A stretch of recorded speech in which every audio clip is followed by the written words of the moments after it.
Welcome back to The Word at Work. My name is Nils, and it's a great pleasure to take us through these opening chapters of the book of Revelation. We're up to the third letter that Jesus wrote to the ancient churches, and this one's to the church of Pergamum in ancient Turkey. You can find it in Revelation chapter 2, verses 12 to 17. Why not press pause on the video and quickly have a read through of that section before we look at it together. Well, like each of the other letters, Jesus gives at the start of it a snapshot of who he is, taken from that vision that John has in chapter 1. And in each case, it's an aspect of who he is that this church desperately needs to be reminded of in their circumstances. So look at verse 12 with me of chapter 2. To the angel of the church in Pergamum write, these are the words of him who has the sharp, double-edged sword. The him there is Jesus, and he has these words that he wants to speak to the church. Let's just acknowledge how remarkable it is that Jesus has anything to say here.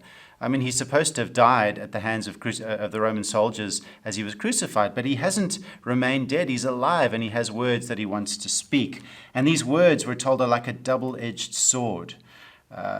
These are words that are powerful. I mean, they're not like our words, are they? If you're a parent, you know that our words have limited ability to actually produce what we want them to produce. You can tell your kid, tidy up your room. It doesn't always work, doesn't always happen. When Jesus speaks, though, it's like a double-edged, razor-sharp sword that cuts through everything and leaves you exposed, and it leaves you squirming in its wake.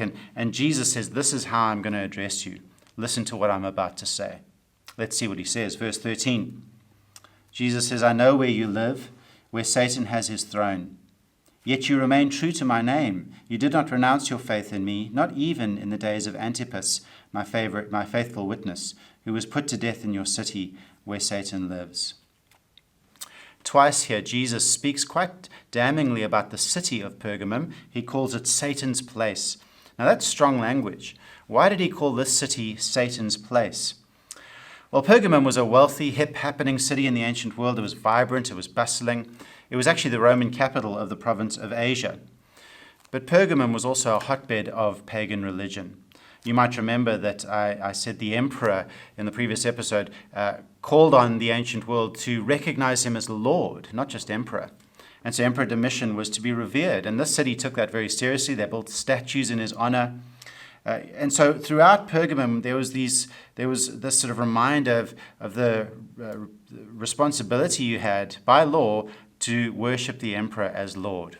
There were also pagan temples and gods everywhere. If you took a red top bus through the city of Pergamum, you'd be able to see altar after altar devoted to different gods. Most famously was the altar and the temple to the Greek god Zeus. It was one of the 7 wonders of the world. The Germans liked it so much they dismantled it brick by brick and rebuilt it in Berlin. So this was Pagan Central. It was also the place where, as I mentioned in a previous episode, if you were in business, you had to submit to the guilds, the religious guilds, or the religions that were associated with the guilds in the business world. So Pergamum was another really tough place to be a Christian. You would be unlikely to get into the college that you wanted if you were a Christian holding to Jesus Christ as Lord. It would be unlikely that your business thrived. It would be unlikely that you got the opportunities that you might want. Jesus says, I know where you live. I know how hard this is for you. I know the injustice and the oppression that you experience. I know. And what's remarkable about these Christians is that they haven't given in to the outside pressure. He says in verse 13, yet you remain true to my name. You did not renounce your faith in me.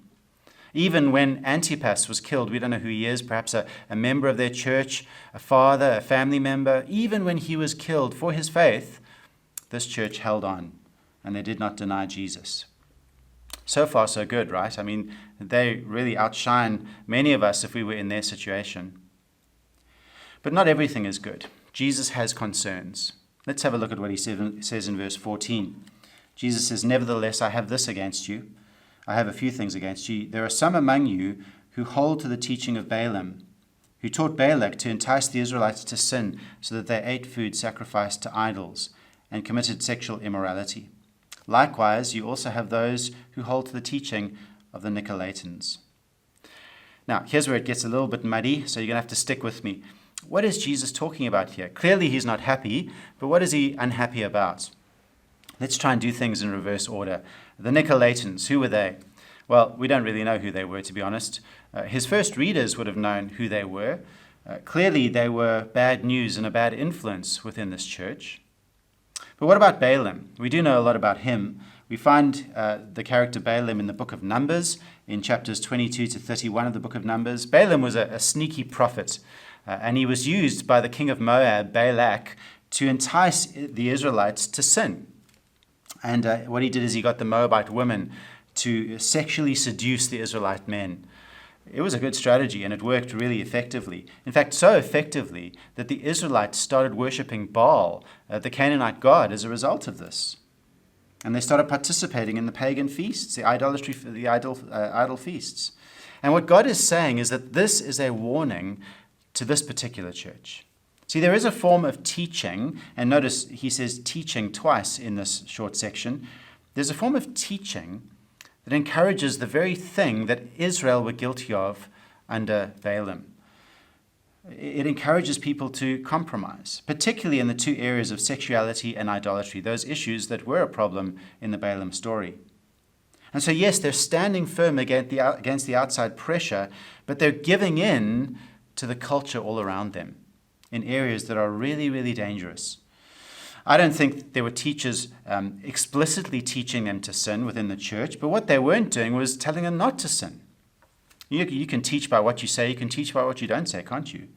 And so their teaching doesn't speak out against the sinful pull of the surrounding world and the surrounding culture, and particularly in these two areas of sexuality and idolatry. In a world like ours, as we live in a world and a culture that is also full of idols, full of sexual immorality, what we need is church leaders particularly who would resolutely stand against these things and speak out against these things, who are courageous. Sometimes, I guess, churches can be led by nice, polite, gentle, kind, lovable leaders who refuse to say anything bad against the sins that are prevalent within the church. And if there's one thing we've always got to be intolerant about in our world as Christians, it is sin. Sin within our own midst, particularly. I think, one of the things as Christians we can be guilty of is being very vocal about the sins out there without being vocal about the sins within our midst, within our church itself. God expects his people to stand apart from the world in which they find themselves, to be different from the culture around them, to be distinct, not separate, but distinct. And it's our distinctiveness from the culture that actually gives us something to say in our culture and testifies to the power of the gospel to change lives. What is the gospel going to do if it can't even change our lives? So if we can demonstrate that it really makes a difference, that's a powerful witness. Jesus says, don't let your guard down.